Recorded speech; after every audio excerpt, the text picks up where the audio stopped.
En el mundo somos unas 8.000 millones de personas. Todos somos diferentes. Pero hay algunas cosas que tenemos en común.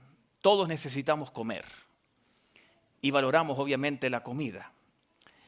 Y la comida tiene que ver con nuestros hábitos, con nuestra cultura también.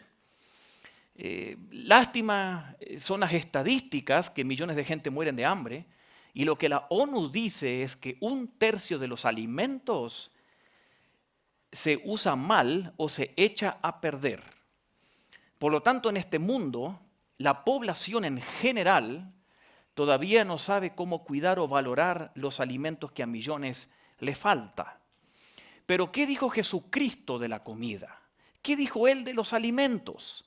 Y para eso queremos ver en el libro de Juan, capítulo 4, a partir del verso 27, siguiendo la historia que Jesús tuvo con la samaritana, pero ahora Jesús va a hablar con los discípulos y va a hablar de la comida y va a hablar de lo que para Él era el alimento más importante.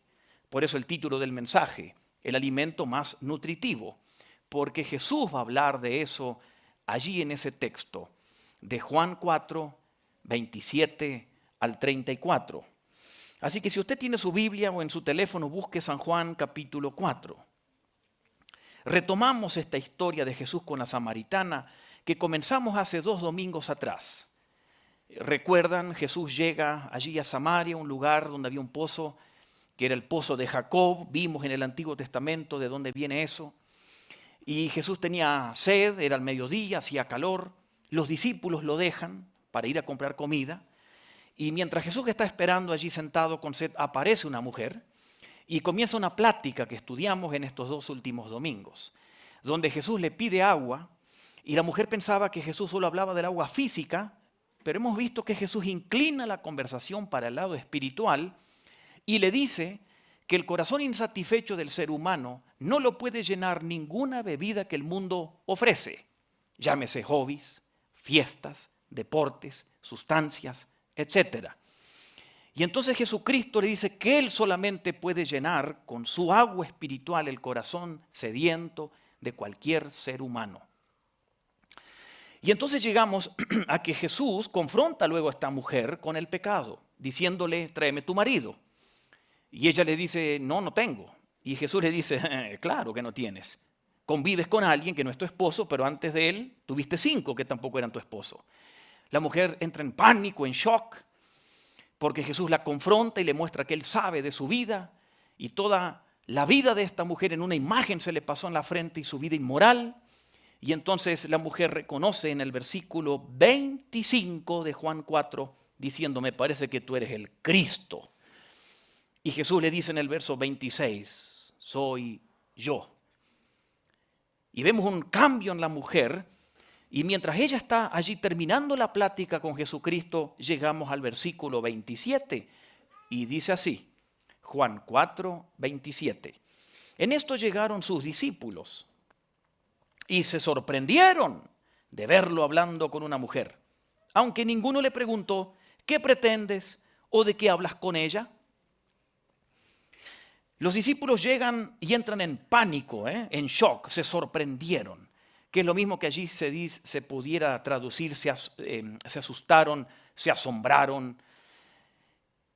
Y el verbo imperfecto en que está este verbo, sorprendieron, no significa que ellos se sorprendieron y se les pasó el asombro, sino que continuaron asombrados o sorprendidos por mucho tiempo. ¿Por qué? Por lo que vimos en estos 2 últimos domingos. Judíos y samaritanos no se llevaban y no se platicaban entre ellos. Pero los discípulos ven aquí a un judío hablando con una samaritana. Y Jesús rompe esa barrera cultural, racial. Pero hay otra barrera que Jesús rompe que también sorprendió mucho a los discípulos. Y era la barrera religiosa, si podríamos decirlo de esa manera. Porque los maestros judíos no le enseñaban la ley del Antiguo Testamento a las mujeres. Eso estaba prohibido. Un rabí, y a Jesús le decían rabí, no podía hablar a una mujer de la ley del Antiguo Testamento. Es más, los rabinos decían, antes de enseñarle la ley a una mujer, mejor tiremos el libro de la ley. Imagínense el valor que le tenían a las mujeres en ese momento. Y parte de ese valor en esa cultura, todavía hoy, 2000 años después, ustedes pueden escuchar las noticias en países árabes de cómo tratan a las mujeres. Las mujeres en muchos países tienen prohibido trabajar fuera de casa, tienen prohibido ir a un estadio de fútbol, tienen prohibido conducir, estudiar. Y estamos 2000 años después de esto. Pero en ese momento era más sorprendente aún todavía que Jesús como judío y rabino estuviera hablando a una mujer.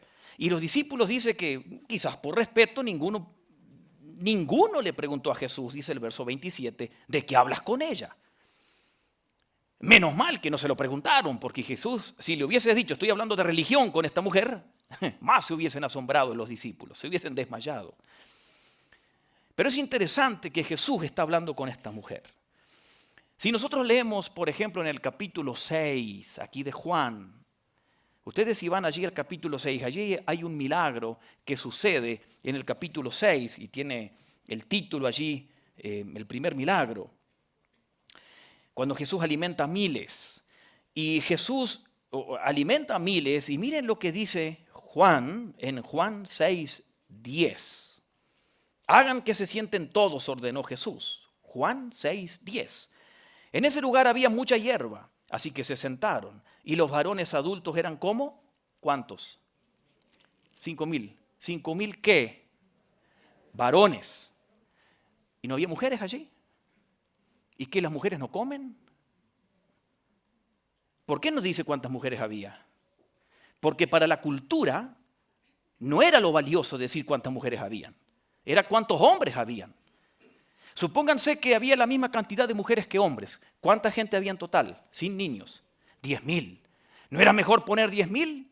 ¿No hacía más poderoso el milagro? Claro que sí. Pero culturalmente la forma era 5,000 hombres. ¿Se da cuenta? ¿Y por qué enfatizo esto?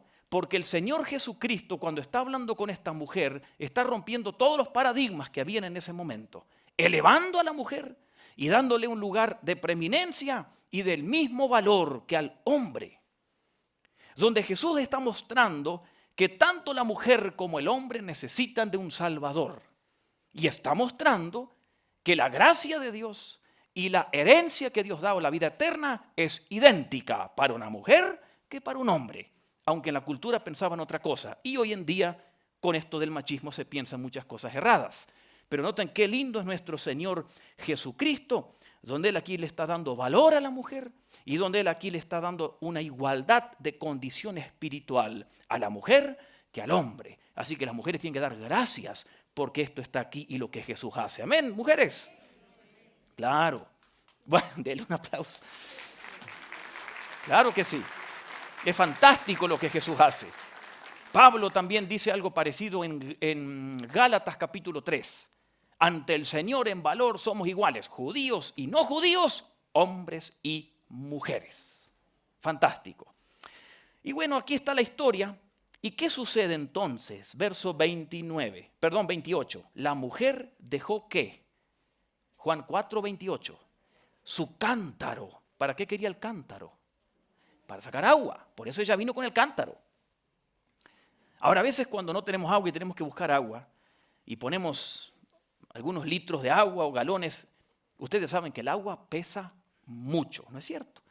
Y es difícil ir a un lugar a buscar agua, muchos lo tienen que hacer. Y esta mujer entonces dejó su cántaro, volvió al pueblo y le decía a la gente, vengan a ver un hombre que me ha dicho todo lo que he hecho. ¿No será este el Cristo? Y salieron del pueblo y fueron a ver a Jesús. Noten que esta mujer deja el cántaro. ¿Por qué? Bueno, primero porque tenía prisa. Y el cántaro con agua era pesado.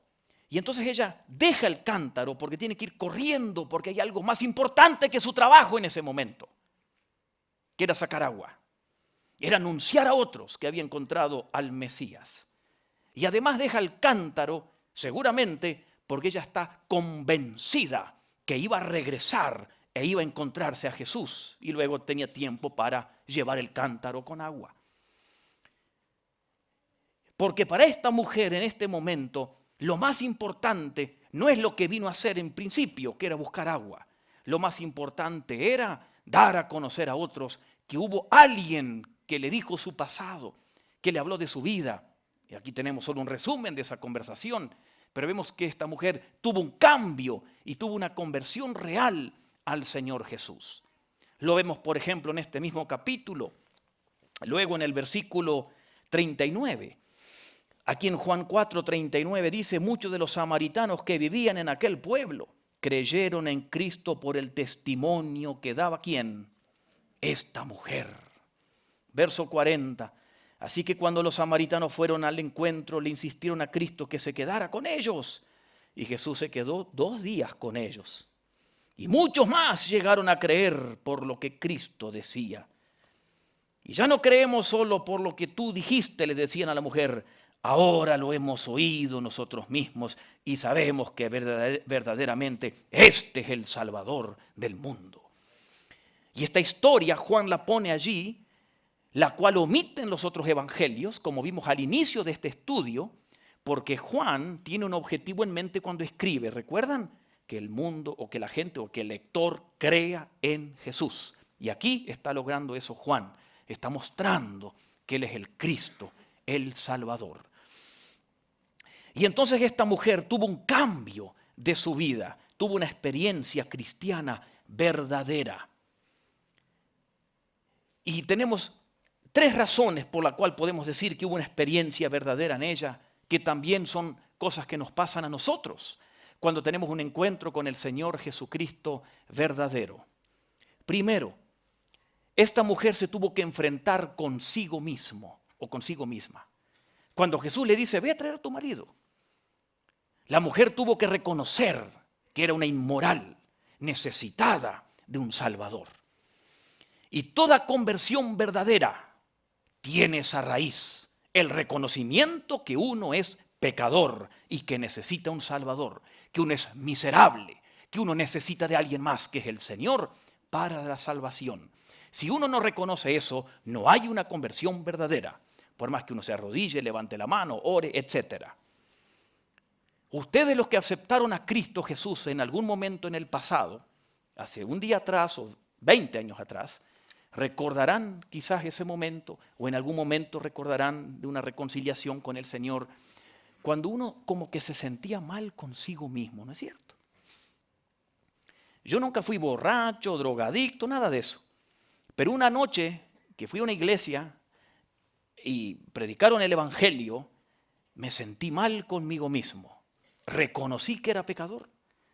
Me sentí como miserable. Me sentí necesitado del Salvador. Entonces uno tiene una conversión verdadera cuando uno reconoce cómo es. La mujer reconoció que era una inmoral necesitada y por eso aceptó a Jesús. Y podemos ver muchos ejemplos en la Biblia. Miren en el apóstol Pedro, por ejemplo.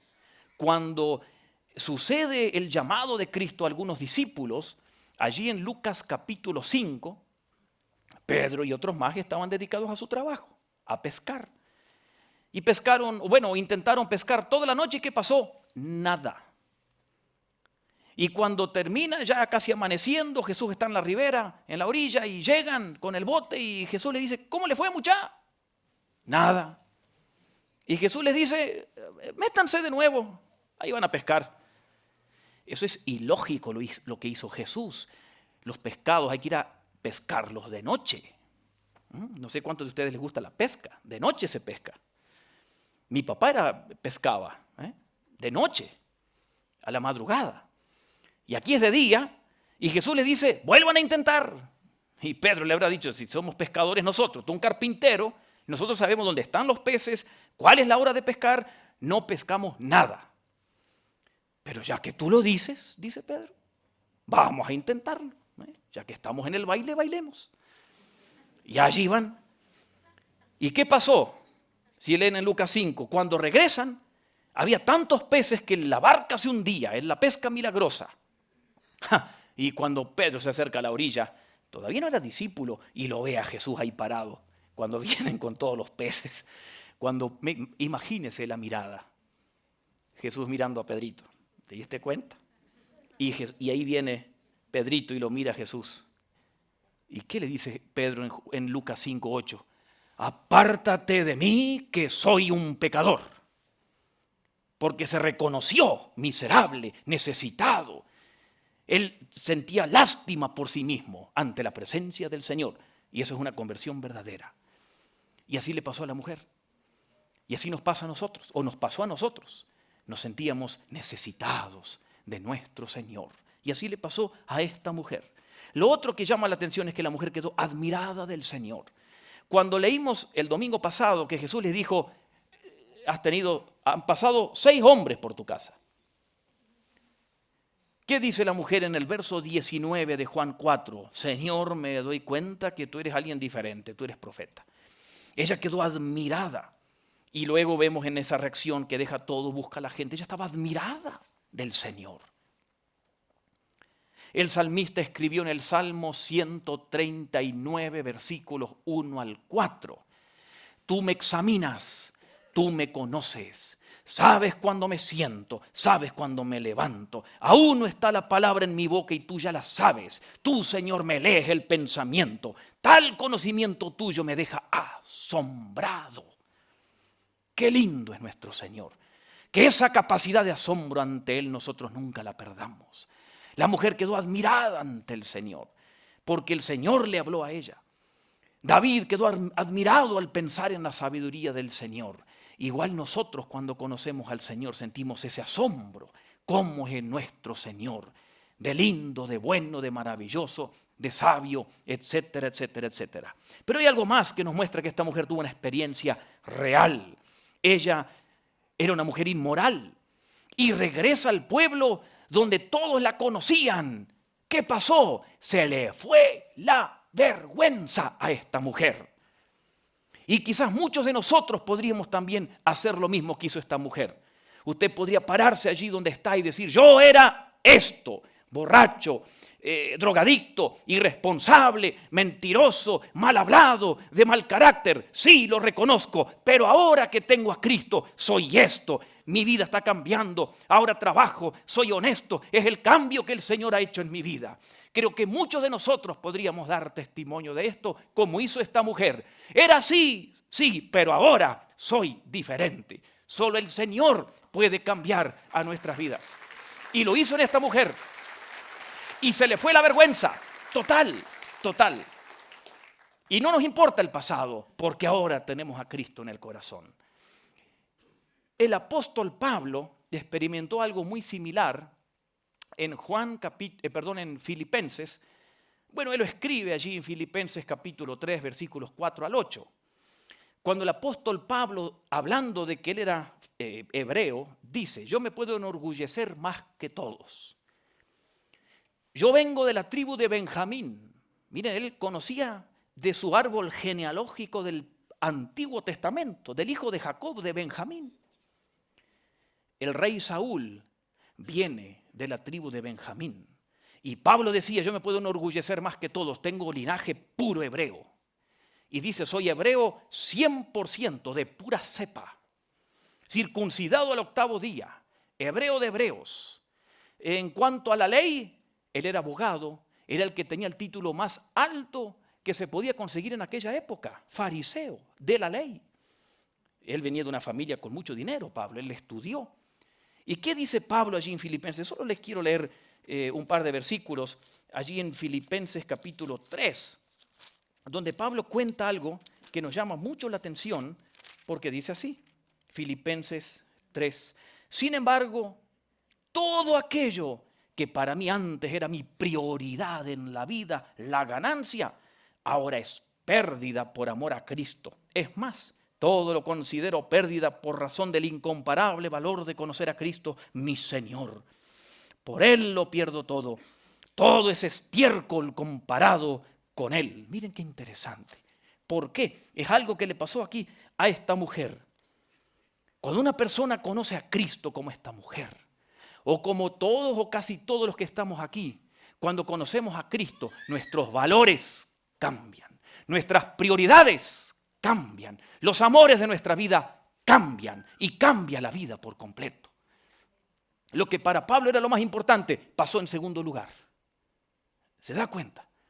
¿Por qué? Porque conoció a Cristo. La mujer dejó el cántaro, ya no le importaba. Ahora tenía que hablar de Cristo. Su prioridad ahora era Cristo.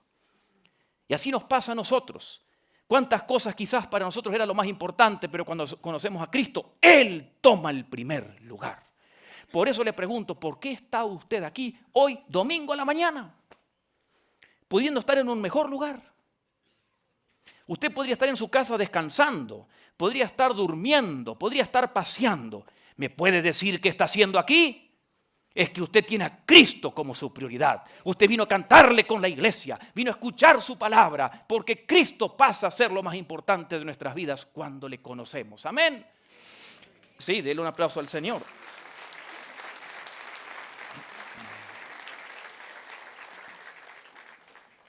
Hoy les conté en el segundo culto, hablando con esto de la fiebre del mundial.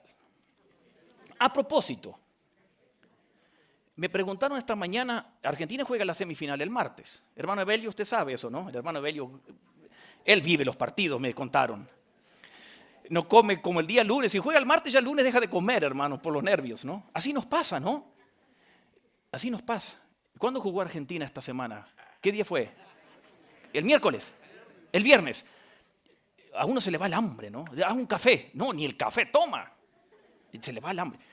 Miren, hermanos, me preguntaron esta mañana si Argentina gana y va a la final, que es el domingo que viene, 9, 10 de la mañana, si yo voy a predicar, pero por supuesto que sí. Mi domingo libre es el 8 de enero. Yo este domingo que viene, gane o no pierda, yo aquí me van a ver, a menos que me muera o me enferme, ¿no? Pero quédese tranquilo que yo aquí vengo. Si usted viene o no, ese es problema suyo. Yo voy a estar, ¿no es cierto? Sí, así que no se preocupe, aquí voy a estar. Vamos a tener un buen tema para el domingo que viene, ¿eh? Así que si van a la final, usted va a estar luchando. ¿Voy o no voy? No va a haber transmisión en línea para que usted se sienta culpable si no viene.